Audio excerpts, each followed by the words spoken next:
devenir athée devient un fléau. C'est l'histoire de Walid al-Husseini. Ce Palestinien de 25 ans, originaire de Kalkilia, en Cisjordanie, a dû trouver refuge en France il y a 3 ans. Le jeune homme était accusé par le gouvernement palestinien de critiquer l'islam sur un blog. Après 10 mois de prison et des interrogatoires sans relâche, il a finalement été libéré, mais fera l'objet de plusieurs interdictions, dont celle de quitter les territoires autonomes. Finalement, il parvient à rejoindre la Jordanie, qui lui fournit un visa pour la France sur place.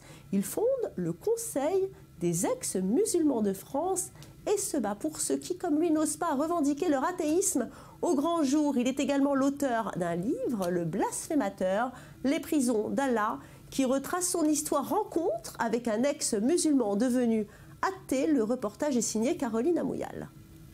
Depuis quand vous considérez-vous comme athée? C'est une longue histoire. Au départ, je cherchais la vérité. J'ai commencé à m'interroger sur l'islam, à poser des questions à mes professeurs et aux imams. Et en étudiant petit à petit, j'ai laissé tomber complètement l'islam. Et je suis devenu athée. C'était il y a 5 ou 6 ans. Qu'est-ce qui vous dérangeait dans l'islam? Il y avait des choses en particulier qui vous dérangeaient? Dans les territoires palestiniens, oui. Nous sommes religieux, mais nous ne suivons pas le Coran. Nous n'appliquons pas strictement la charia. Mais nous utilisons l'islam comme source juridique. Et cela affecte la société palestinienne.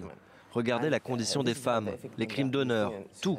Les gens qui sont pour la liberté d'expression et pas seulement les athées, les chrétiens aussi qui ont beaucoup de problèmes et d'autres branches de l'islam comme les chiites, tous n'ont pas le droit de vivre là-bas. Comment votre famille a réagi à votre athéisme? Au départ, ils étaient d'accord. Je leur ai dit avant d'être arrêté, ils n'y prêtaient pas attention.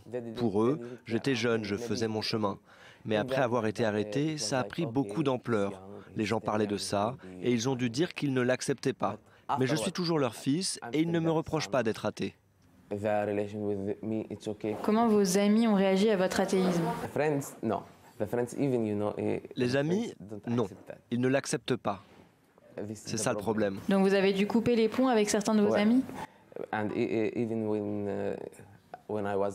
Oui, même quand j'étais à l'université, je pensais que les gens là-bas seraient plus ouverts. Mais non, vous savez, quand c'est relatif à l'islam, ce n'est pas possible. Vous avez des amis qui étaient comme vous, qui se sentaient proches qui voulaient devenir athées, qui rejetaient un peu la religion?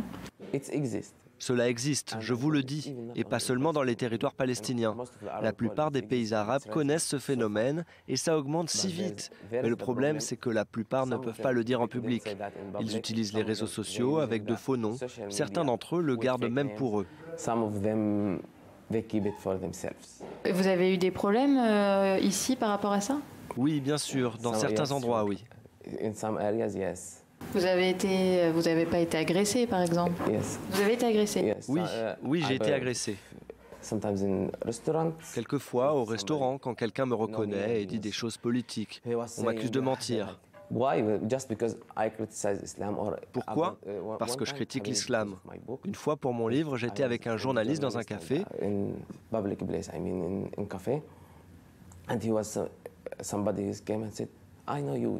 Quelqu'un s'est approché et a dit « Je sais que tu mens ». Je lui ai répondu « Pourquoi mentirais-je » Et là il me répond « Je sais que tu mens à propos de l'islam ». Je lui ai répondu « Est-ce que tu as lu mon livre ?» Et il m'a dit « Non, mais j'ai vu qu'il a lu. Plein de sionistes, d'Israéliens, etc. »